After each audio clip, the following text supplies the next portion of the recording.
Alors coach, comment est-ce que vous jugez vos 3 premiers matchs dans l'élite, on va dire, là, en professionnel?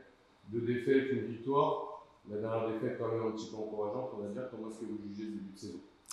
Ouais, comme tu l'as bien résumé, une première défaite encourageante parce que on a reçu quand même une grosse équipe de la division qui était demi-finaliste. Donc sortir avec un point de bonus défensif, sachant que voilà, on savait pas trop où on mettait les pieds, c'était plutôt encourageant. Derrière, on a eu la confirmation avec ce déplacement à Agen, équipe prestigieuse aussi, historique de la Pro D2 et top 14 même. Mais voilà, on est arrivé avec nos intentions et ça a plutôt bien fonctionné. Et puis écoute, comment l'expliquer, je ne sais pas. Ce troisième match contre Soyo, l'envie de bien faire, comme on disait, et cette pression du résultat. On est mal rentré dans ce match-là et puis on sort avec 0 points. Voilà. On a su quand même par intermittence montrer des belles choses, mais pas suffisamment de manière constante pour espérer faire un résultat là. On avait les ambitions, après voilà. Comme je disais, on est tombé sur une belle équipe de Soyo. Et puis, ça fait partie de notre apprentissage. C'était quand même une défaite encourageante, on va dire. Ouais, il y a eu du contenu par moment, mais en même temps, voilà, il y a des choses assez récurrentes sur lesquelles il faut qu'on bosse et surtout pour lesquelles on doit prendre conscience qu'en Pro D2, à un moment donné, ça passe plus. Mais si on arrive à élever le curseur sur ces choses récurrentes, je pense qu'il peut y avoir des belles choses derrière. Moi, sur le dernier match, comment t'expliques la fin de match où on revient à 1 point à 20 minutes de la fin, et là, tout de suite, à la fin, on reprend 15-20 points. Ouais. Comment on peut expliquer ça, un manque de fraîcheur? Ouais, en fait, on a joué à 13 aussi à un moment donné et on a laissé pas mal de jus. Je pense qu'on le paye un peu en fin de partie. Le -1 point, quand on revient, il y a une mêlée quand même qui est hyper importante et qui n'a pas été arbitrée en notre faveur. Je ne remets pas en question la décision, mais c'est le petit tournant aussi qui mentalement fait que voilà, tu étais en pleine euphorie, tu remontais. On sentait que sur cette mêlée-là, si on prenait l'ascendant, je pense que le match aurait pu tourner pour nous. Et puis voilà, Soyo qui a fait rentrer son banc aussi. Et je pense que vraiment ces minutes passées à 13 et puis cette débauche d'énergie pour remonter à -1 fait qu'on l'a payé sur cette fin de partie. Oyonnax, grosse équipe. Là, si on se projette sur le prochain match de demain, grosse équipe, ça descend en top 14, ça fait partie des prétendants à la montée, mais par contre, ils ont quand même 2 défaites sur leurs 3 premiers matchs. Est-ce que pour vous, c'est plutôt encourageant de voir une équipe d'Oyonnax favorite, mais qui a quand même perdu? Ils sont prenables selon vous? Alors, prenable. En tout cas, on sait qu'il y a un peu certainement de pression aussi de leur côté, puisque là, ils ont une réception. Comme tu dis, 2 défaites pour une victoire. Bon, après, ils ont rencontré aussi des grosses équipes de la division. Hein. Ils ont joué à Brive, ils ont reçu Nevers et joué à Biarritz. Donc, calendrier pas facile. Voilà, on pense qu'ils attendent vraiment ce match-là pour lancer la machine. Voilà, on sait que pour l'instant, la machine est un peu grippée pour l'instant. Ils ont eu beaucoup de rotation de joueurs, mais voilà, on sait que ça reste quand même un gros calibre de la division. Et du coup, vos objectifs là-bas à l'extérieur, est-ce que ça va être aller chercher la victoire ou peut-être le bonus défensif Ouais, comme on disait, on prend match après match, mais on a envie de performer partout. Donc, on a des armes, on a les joueurs qui voilà, aujourd'hui sont en capacité d'élever leur niveau.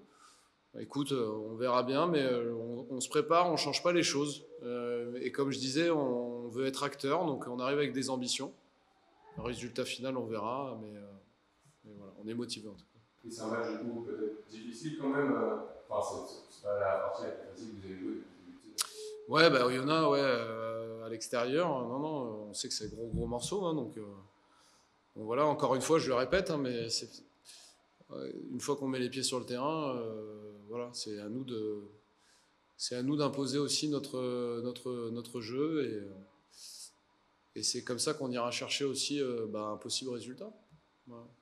Et après, c'est 2 défaites, notamment la dernière face à Angoulême, comme je disais, qui fait un peu mal parce qu'il y a quand même une remontée à 15 contre 13. Vos joueurs, vous les avez sentis comment là, depuis la défaite cette semaine? Vous avez discuté un petit peu, l'état d'esprit est bon? Ouais, très bon état d'esprit. Il y a eu le contre-coup forcément post-match parce que la frustration d'autant plus grande de se dire qu'on n'était vraiment pas si loin quand on est revenu.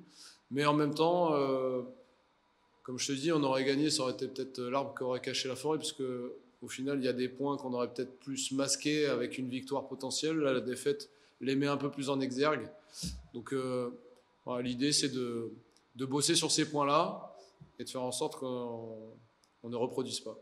Et donc, juste ma dernière coach, mais du coup, dans le jeu, on voit quand même qu'il n'y a pas un si gros écart entre vous et les autres équipes de la division, notamment Angoulême qui est quand même qui fait partie des favoris. Donc, est-ce que vous considérez que là, votre groupe, il est prêt clairement pour disputer la Pro D2, parce qu'en fait, on voit qu'il n'y a pas tant d'écart dans le jeu, vous êtes prêt à jouer sur le terrain?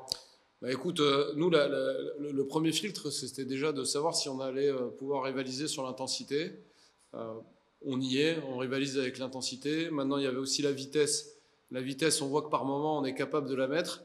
La chose aujourd'hui primordiale, c'est de pouvoir mettre cette intensité et cette vitesse de manière constante. Voilà, c'est 80 minutes. On a été capable de le faire sur Soyo, peut-être 60 minutes, on va dire, et encore que peut-être un peu moins, mais c'est ça, voilà. Si on arrive à élever le curseur là-dessus, on peut avoir encore des belles choses. Ouais, c'est encourageant. Ouais, c'est encourageant. Ouais. J'ai une question pour Alban. Premier match, qu'est-ce que tu penses apporter à l'équipe de plus qu'il y a eu sur les 3 premiers matchs? Ton retour, qu'est-ce que tu peux apporter de plus que ce qu'il y a déjà dans l'équipe? Déjà, avant tout, je suis quand même très heureux de pouvoir faire mon premier match en Pro D2, qui plus est à Oyonnax, qui est une superbe équipe de ce championnat qui descend top 14. Donc, pour moi, c'est un vrai plaisir. Et qu'est-ce que je vais apporter de plus? C'est plus peut-être mon aspect physique, où je vais essayer de porter pas mal de ballons. Je vais essayer d'être capable de faire avancer l'équipe. Voilà, ça a toujours été un de mes pouvoirs. Donc, je vais essayer de mettre l'accent dessus, et tout en restant après dans ce que met Alex en place, projet de vitesse. Donc voilà, il faut que j'essaie de tirer mon épingle du jeu sur cet aspect-là. Tu viens de me dire Oyonnax, gros poisson de la Pro D2 qui va descendre de top 14. Toi, ça ne te met pas une pression de commencer directement par Oyonnax? C'est un match comme un autre? Non, pour moi c'est un match comme un autre, parce que on estime que le groupe a le niveau pour rivaliser dans ce championnat. Donc, que ce soit que face à Oyonnax ou face à n'importe quelle équipe de Pro D2, il faut qu'on se donne les moyens de réussir. Donc, moi, j'ai pas de souci par rapport à la pression. Alors, coach, moi, une dernière question sur le match pour Oyonnax.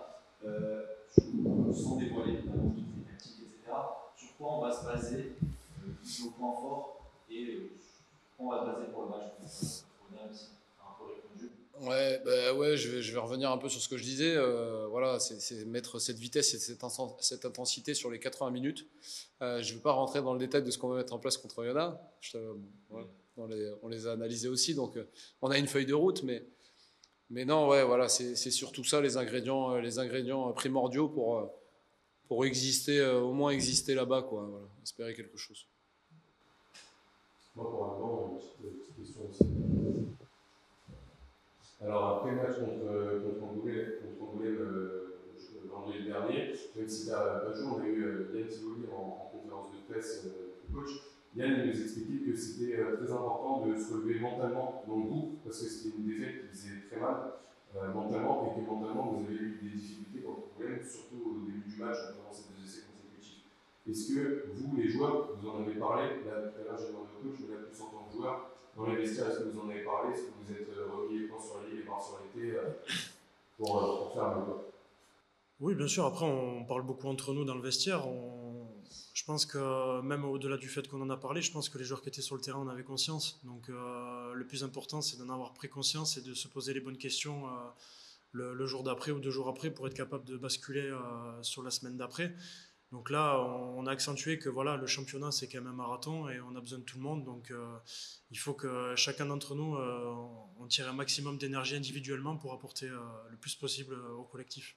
Et vous qui étiez un peu l'année dernière à domicile, cette année, ça m'a un petit peu derrière la tête forcément de perdre ces 2 premiers matchs à domicile. Est-ce que pour vous, ça va être important à l'avenir d'aller gagner ce match à domicile pour se mettre bien quand même devant les supporters? Oui, bien sûr, pour nous, c'est important d'apporter des victoires à notre public qui nous soutient tous les week-ends à domicile. Et même pour nous, c'est important aussi pour la vie du groupe d'apporter des victoires. Donc, je pense qu'on en a tous conscience, comme je l'ai dit, par rapport à l'énergie, là c'est par rapport aux victoires. Donc, on bosse très dur toute la semaine donc on va se donner les moyens pour essayer de gagner tous les matchs à domicile. Et si on peut aller chercher des performances à l'extérieur, ce sera l'objectif. Comme il a dit Alexandre, on prend match après match et voilà, le but c'est de performer à tous les matchs. Pour rebondir rapidement une dernière fois, tu as parlé d'un manque de jus à la fin du match. Est-ce que là, physiquement, de la semaine d'entraînement, tout le monde est prêt, tout le monde est d'attaque, il n'y a pas de manque de jus, tout le monde est à fond? Ouais, tout le monde est à fond, franchement. Et pour être honnête et sincère, les préparateurs qui nous ont rejoints cette année font du super boulot. Non, les mecs sont frais. Voilà, il y avait juste à se remettre d'équerre sur l'aspect mental. Suite à une défaite et d'autant plus à domicile, mais non, c'est fait, chaussette, on s'est dit les choses. Donc voilà, physiquement, les mecs sont très bien.